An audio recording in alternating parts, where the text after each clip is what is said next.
Si sa che per imparare meglio in fretta non ci sono ricette valide per tutti, ma ogni studente ha il proprio metodo. Una cosa che possiamo dirvi però è che a differenza di quello che si pensa, il silenzio di un luogo tranquillo potrebbe non essere l'aiuto migliore per aumentare la capacità del nostro cervello di elaborare e memorizzare le informazioni.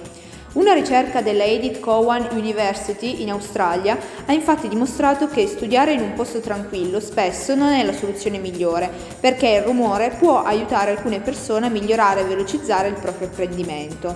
La ricerca non prende in esame il rumore come lo intendiamo noi, ma una tecnologia del rumore casuale chiamata stimolazione transcranica, in cui degli elettrodi collegati alla testa trasmettono una debole corrente che attraversa alcune aree del cervello.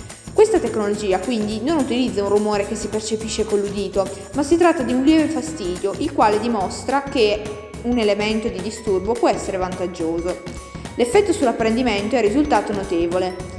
Inoltre il rumore può aiutare le persone con deficit cognitivi e visivi, provocati per esempio da ictus o lesioni cerebrali, ma può anche favorire chi semplicemente sta cercando di studiare e apprendere cose nuove. Dunque, in base allo studio dei ricercatori di questo esperimento, il rumore casuale aiuta l'apprendimento, aumentando così la plasticità del cervello e la capacità di immagazzinare nuove informazioni.